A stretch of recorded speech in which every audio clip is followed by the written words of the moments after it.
जनपद इटावा के सभी स्कूल लीडर्स को मैं हृदय से नमस्कार करता हूं। मैं प्रदीप कुमार यादव, प्रवक्ता भौतिकी, हिंदू विद्यालय इंटर कॉलेज, तहसील जसवंत नगर, इटावा। आप सभी को आज एक नए विषय से हम परिचय कराने जा रहे हैं और वह विषय है इंस्पायर अवार्ड्स मानक।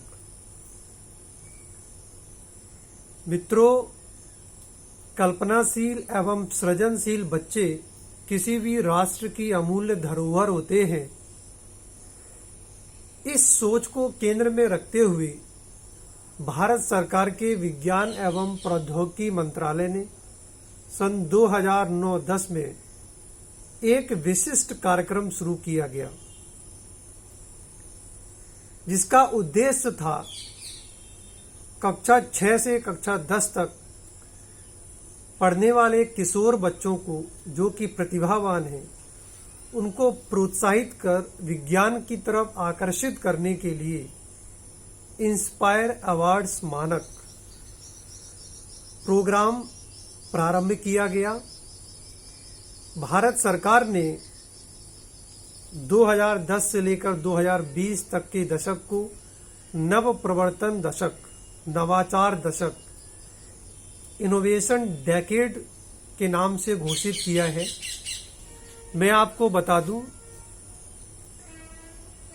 कि भारत सरकार का इंस्पायर अवार्ड मानक का यह प्रोग्राम संपूर्ण भारतवर्ष के सभी स्कूलों के लिए है, वो चाहे जिस माध्यम के हों, हिंदी माध्यम को हो, इंग्लिश माध्यम के हो या क्षेत्रीय भाषाओं के हों, और हर प्रकार के बोर्ड के लिए है। यूपी बोर्ड, सभी state board, CBSE board, ICSE board, madrasa board, Sanskrit board, हर प्रकार के बोर्ड के बच्चे इसमें भाग ले सकते हैं।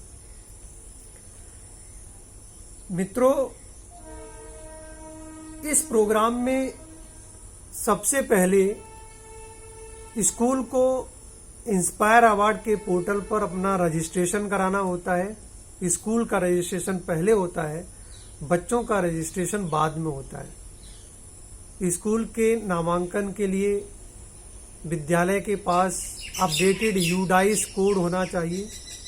उसके अलावा विद्यालय के पास वैध ईमेल आईडी और पासवर्ड होना चाहिए। यह ईमेल आईडी और पासवर्ड ऐसे व्यक्ति का होना चाहिए जो अगले 10 सालों में रिटायरमेंट ना लेने वाला हो या उसका ट्रांसफर ना होने वाला हो, क्योंकि अगर रिटायरमेंट या ट्रांसफर के केस में ये लोग चले जाते हैं तो पासवर्ड और यूजर आईडी फिर अगले सालों में नामांकन करने में बहुत दिक्कत आती है। इसका आप लोग ध्यान रखें। जब विद्यालय का रजिस्ट्रेशन किया जाता है तो उसके पास अप्रूवल के लिए डिस्ट्रिक्ट अथॉरिटी के पास उसको भेजा जाता है। डिस्ट्रिक्ट अथॉरिटी से अप्रूवल के बाद आपकी ईमेल आईडी पर यूजर आईडी और पासवर्ड आ जाते हैं, जो आपके भविष्य में लॉगिन के लिए बहुत आवश्यक होते हैं। इसको आपको याद रखना पड़ता है। साथ ही साथ स्कूल के रजिस्ट्रेशन में आपको एक एप्लीकेशन नंबर भी मिलता है, उसको भी आप नोट करके रखें। भविष्य की जितने भी संवाद होंगे वो इसी के माध्यम से स्थापित होंगे। स्कूल के रजिस्ट्रेशन के बाद बच्चों की रजिस्ट्रेशन की बारी आती है। तो इस साल सन 2020-21 सत्र में थोड़ा सा बदलाव हुआ है, और वो बदलाव ये है कि हर स्कूल को 5 बच्चों का अधिकतम नामांकन कराना है। भले ही वहाँ 2 कक्षाएं 9-10 अथवा 3 कक्षाएं 6-7-8 ही चलती हो, हर प्रकार के स्कूलों, जूनियर हाई स्कूलों और इंटर कॉलेजों को सभी को 5 बच्चों का नामांकन कराना है। विद्यार्थी के नामांकन के लिए जो सामग्री चाहिए, सबसे पहले बच्चे का फोटो चाहिए, बच्चे का आधार नंबर चाहिए। अगर आधार नंबर नहीं है तो कोई बात नहीं है, काम चल सकता है। बच्चे की पिछले क्लास की मार्कशीट चाहिए और बच्चे का स्वयं का खाता, ध्यान दीजिएगा, बच्चे का स्वयं का बैंक अकाउंट होना चाहिए। नामांकन में विद्यार्थी का आप वही नाम डालें जो उसकी बैंक पासबुक में है। उदाहरण के लिए अगर किसी बच्चे का नाम रवि कुमार शर्मा है, उसकी मार्कशीट में लिखा है, बट पासबुक में लिखा है रवि कुमार, तो नामांकन में आपको रवि कुमार लिखना है। जो पासबुक में है वही नाम इंस्पायर अवार्ड के पोर्टल पर होना चाहिए, मार्कशीट से मतलब नहीं है। तो ये आप ध्यान रखिएगा। अगर बच्चे का स्वयं का खाता नहीं है तो माता या पिता में से किसी एक के साथ ज्वाइंट अकाउंट भी लगाया जा सकता है। इसके अलावा जो सबसे महत्वपूर्ण चीज है वो है प्रोजेक्ट की सिनॉप्सिस, यानी जो बच्चा मॉडल तैयार करने के बारे में सोच रहा है, जो उसके मन में मौलिक विचार है, इनोवेटिव आइडिया है, उसका उसे सारांश लिखना होता है। अधिकतम 300 शब्दों में लिखना होता है, या कह सकते हैं 1 पेज या 1.5 पेज में लिखना होता है। अगर आप हिंदी माध्यम के हैं तो हिंदी में लिख सकते हैं, इंग्लिश माध्यम के हैं तो इंग्लिश में लिख सकते हैं। लैंग्वेज का कोई इशू नहीं होता है।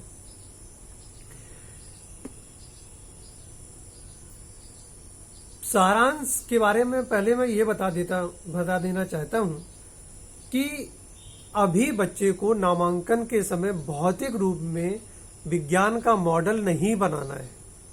अभी सिर्फ उसको अपना इनोवेटिव आइडिया, अपना जो नवाचार है, मौलिक विचार है, उसको उसे 1 पेज में लिखकर वेबसाइट पर अपलोड करना है। जब राष्ट्रीय नव प्रवर्तन प्रतिष्ठान गुजरात और DST, department of science and technology के वैज्ञानिकों के द्वारा उसको मानक की कसौटी पर कसकर चयनित अगर कर लिया जाता है तो उसके बैंक अकाउंट में सीधे डीबीटी, डायरेक्ट बेनिफिट ट्रांसफर के द्वारा 10,000 रुपए भेज दिए जाएंगे। उन 10,000 रुपयों का प्रयोग करके वो अपने मौलिक विचार को मूर्त रूप में ढालेगा। जब उसके खाते में 10,000 रुपए आ जाएंगे तब वो तो बात की प्रक्रिया है, फिर उसका वो मॉडल बनाएगा। फिर जो district level exhibition and project competition होगा उसमें उस मॉडल के द्वारा वो भाग लेगा।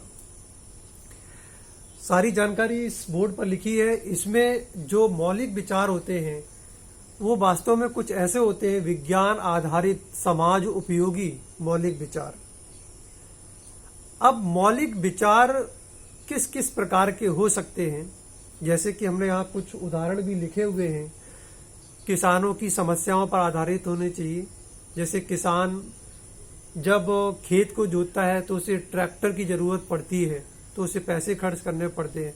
तो आप कोई ऐसा नया विचार दिमाग में ला सकते हैं कि जैसे किसी बच्चे ने ऐसा किया कि मोटरसाइकिल में उसने पीछे की तरफ एक छोटा सा हल लगा दिया और मोटरसाइकिल चलाकर वो मतलब हल से खेत को जोत सकता है, तो कम पैसों में वो जुताई कर सकता है। ये एक इनोवेटिव आइडिया है। उसके अलावा जैसे इस समय कोरोना पैंडेमिक चल रहा है तो हम लोग मास्क लगाते हैं, तो मास्क में क्या होता है कि मास्क के अंदर तो वायरस नहीं आ सकता है, लेकिन बाहर जो मास्क का हिस्सा होता है यहाँ तो वायरस आ सकता है। तो एक बच्चे ने ऐसा नवाचार किया कि उसने उसमें एक मास्क में छोटा सा, बहुत छोटा सा एक पंखा लगा दिया, एग्जॉस्ट टाइप का। तो वो पंखा क्या करता था कि वो अंदर की हवा को बाहर फेंकता था। तो अगर जैसे वायरस थोड़ा दूर से आ रहा है तो पंखा तेजी से हवा से फेंक रहा था, तो वायरस वो पास नहीं आ पा रहा था। तो ये इनोवेशन होता है। इनोवेशन मतलब नवाचार। थोड़ा सा मैं बता देना चाहता हूं कि खोज, आविष्कार और नवाचार में क्या अंतर होता है। खोज, जैसे अमेरिका की खोज कोलंबस ने की, यानी जो चीज इस धरती पर पहले से है, इंसान केवल उसको खोज लेता है कि हाँ फलानी चीज उस जगह पर है। तो अमेरिका तो पहले से इस धरती पर था, लेकिन कोलंबस ने बता दिया दुनिया वालों को कि अमेरिका वहां पर है।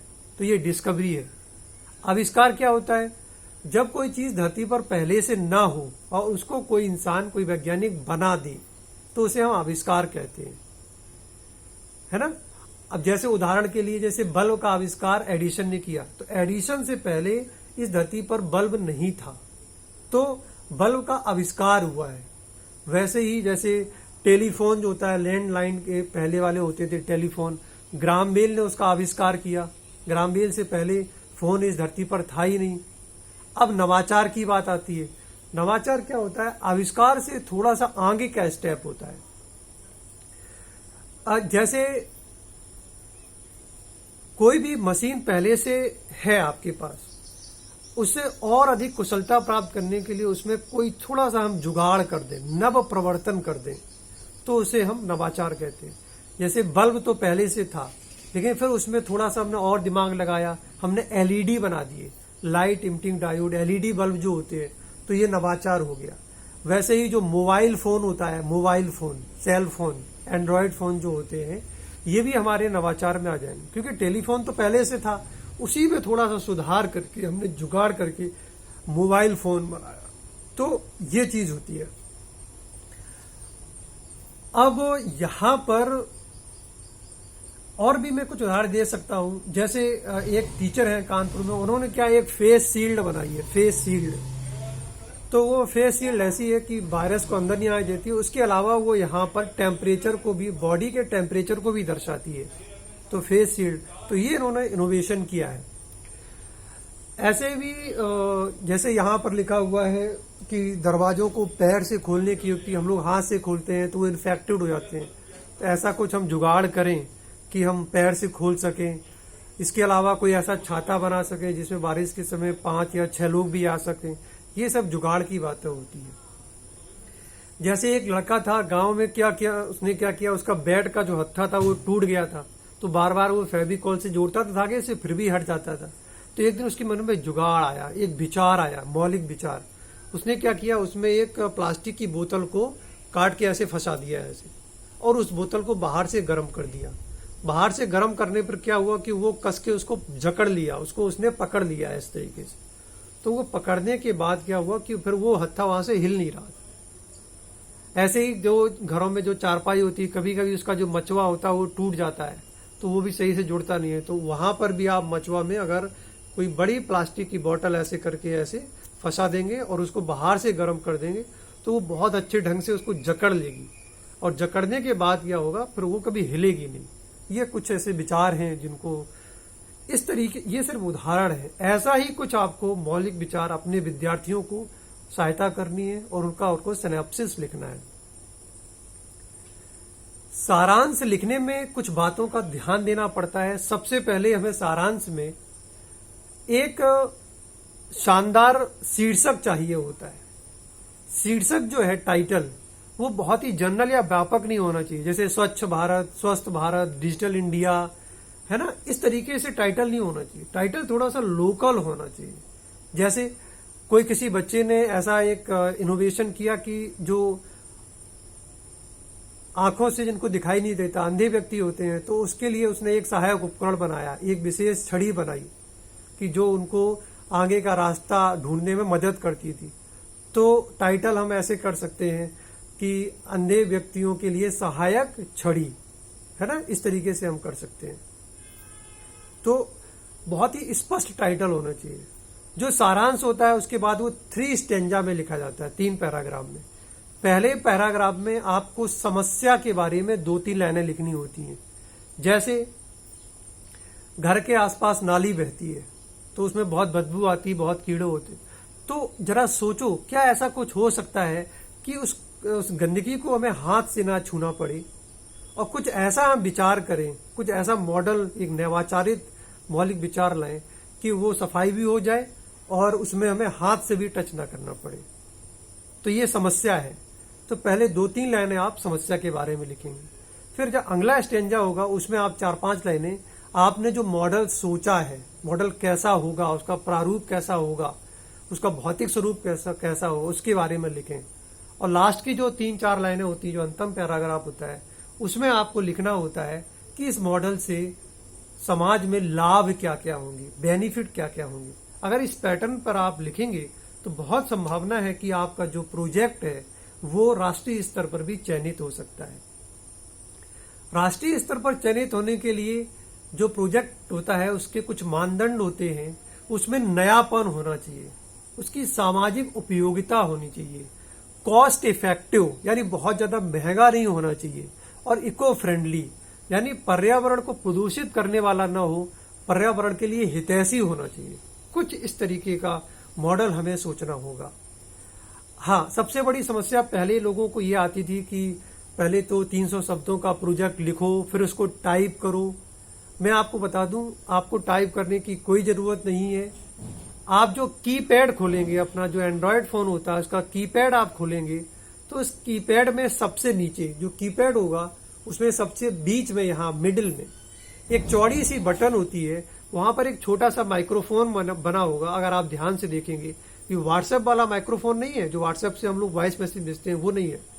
कीपैड में सबसे नीचे बीच में एक चौड़ी बटन होती है, वहां पे एक छोटा सा माइक्रोफोन बना होता है। उस बटन को आप 1-2 सेकंड ऐसे दबाएंगे, फिर वहां पर बड़ा सा माइक्रोफोन बन के आ जाएगा। तो जो आपका सिनॉप्सिस है उसको आप सिर्फ पढ़ते जाइए। आप मोबाइल ऐसे रख लीजिए और आप पढ़ते जाइए, वो ऑटोमेटिक उसी जगह पर टाइप होता जाएगा। आपको हाथ से टाइप नहीं करना है, आप बोलते जाएंगे, वो ऑटोमेटिक टाइप होता जाएगा। तो ये बहुत ही आसानी इसमें आपको हो जाएगी। मित्रों, और भी कुछ इसमें क्या है, ये बहुत ही अच्छी योजना है। सोच को साकार करें, आओ चले आविष्कार करें। सोच को साकार करें, आओ चले आविष्कार करें। मैं आपको बताना चाहता हूं, विज्ञान की जो लॉ होती है, धरती के ऊपर आप किसी एक जगह पर जगाते हैं, इसका मतलब होता है आपने हर जगह पर लॉ जगा दी। तो ये मत सोचिएगा कि हम एक बहुत छोटी जगह में हैं या हम जूनियर हाई स्कूल के टीचर हैं, हमारे बच्चों का बहुत लो स्टैंडर्ड होता है, वो क्या करेंगे। ऐसा कुछ भी नहीं है। विज्ञान की लॉ आप किसी जगह पर जलाते हैं, आप समझ लीजिएगा, 100% समझ लीजिएगा, आपने वो लॉ एक जगह नहीं जलाई है, वो लॉ आपने पूरी धरती पर जलाई है। क्योंकि यही बच्चे जब बड़े होंगे, खुदा ना खास्ता इंशाअल्लाह उनमें से कोई जिलाधिकारी भी बन सकता है, कोई डीएसटी में साइंटिस्ट भी बन सकता है। फिर वो इन दोनों को याद करेगा कि हमारे टीचर ने हमें क्या बताया था। फिर वो उसी तरीके से अपने डिस्ट्रिक्ट में या अपने कंट्री में जो पॉलिसी होगी उनको इम्प्लीमेंट करेगा। तो आपकी जो वो लॉ कभी आपने जलाई थी, वो लॉ जो होगी पूरे भारत में, पूरे विश्व में फैलेगी। इस बात का आप ध्यान रखिएगा। और ये बहुत अच्छा मौका है, सिर्फ एक पेज लिखो और 10,000 रुपए पाओ। मतलब आपको सिर्फ एक पेज लिखना है और 10,000 रुपए आ जाएंगे। उसके बाद मॉडल बनाना है। साथियों, हम बिल्कुल आशा करते हैं कि आप इस दिशा में बहुत अच्छे ढंग से आगे बढ़ेंगे। किसी भी समस्या के लिए आप निम्न नंबर पर संपर्क कर सकते हैं, 8126468545। मैं district nodal incharge inspire award Etawah काका कलाम को करते हैं सलाम, बाड़ी को देते हैं विराम। धन्यवाद।